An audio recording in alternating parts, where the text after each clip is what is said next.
Hey everybody, it is February 22nd, Monday, for your Keeping Connected video. And it's a Monday. You don't normally have me on Mondays. Normally you have Pastor Drew.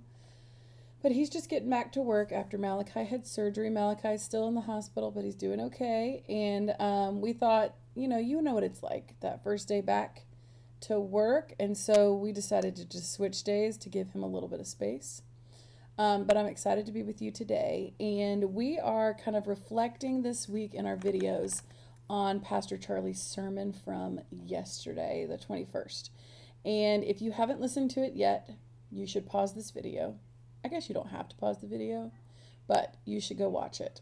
And it is a really good sermon where he takes the text of Psalm 25, and then he kind of breaks it down some. And he talks about the fundamentals of our faith and how they have informed and can sustain our lives. He talks about forgiveness and he talks about shame, and I just really liked it, so I hope that you will go watch it if you haven't already done so. This week we are going to be talking about, in each of our videos, the fundamentals of our faith that have informed and sustained our lives. And my first thought when we had this topic come up was prayer. As long as I can remember, prayer has been the guide in my life. Prayer being a space where I can talk to God. It's just me and God. I don't have to have fancy words. I don't often have fancy words. I don't have to have fancy topics because I often don't. But it's just a place where I find comfort and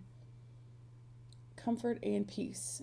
And when I was really little, and I would get scared. I was scared of everything, right? I didn't watch horror movies. I still don't. And I remember coming out to my mom once, and I can know in a fit of exasperation, potentially, she was like, "Please go back to bed." But one time she said, "Carrie, have you prayed yet?" And this made a big impact on me. And so from then on out, I would lay in my bed and I would just say, "God, please, please bring me peace." And it didn't always work, right? It didn't always ease my soul, but it always gave me comfort. So that habit of prayer was developed at a young age in me and has continued. It sustained me through college, through seminary, and in these days of ministry. And as I've gotten a little bit older and a little bit more developed in my prayer life, I have discovered these amazing prayer tools that I want to share with you. All right, so I brought just 2 books. I've got lots, but I brought 2 of my favorites. One I've been using for a little while, one that's brand new. So this is the one, many of you have seen me talk about this book before. It's called We Pray with Her, Encouragement for All Women Who Lead. There was a year at Christmas time where I gave this to many women in my life who I knew, but it doesn't have to be just for women. In this book, there are devotionals that were written by other clergy women, and there's prayers. And these prayers are short and sweet, but they are deep and authentic. So these are some of the topics. Prayer for dropping a baby off at daycare for the first time. Prayer at a time of adoption. Prayer for when returning from vacation. Prayer for transformation through struggle. Prayer for infertility. Prayer for beginning the day over. A prayer for asking for a raise. A prayer at a time of violence. A prayer at a time for chaos. There's so many in here, and they're just really good. So if you want that resource, We Pray with Her, an encouragement for women who lead. Okay?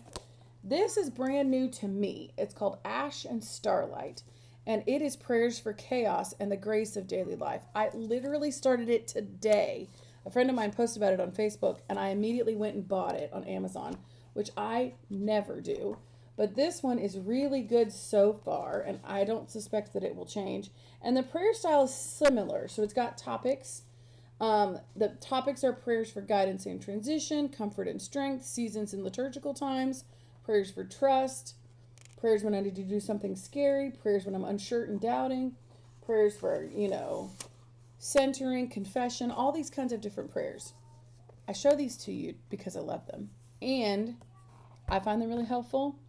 And they have developed the fundamental of my faith that has sustained my life and journey, which will continue, is prayer.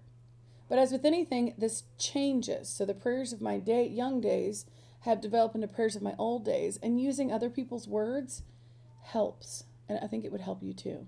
So if you want a recommendation on a prayer book, um, reach out. I'll give you some. These are two that I would recommend, but there's lots and lots others. Anyways, I've gone past my time limit. I'm really sorry, but you got me really excited. Have a great rest of your day. And tomorrow you will hear from Pastor Drew, and it will be awesome. Talk to you later. Bye.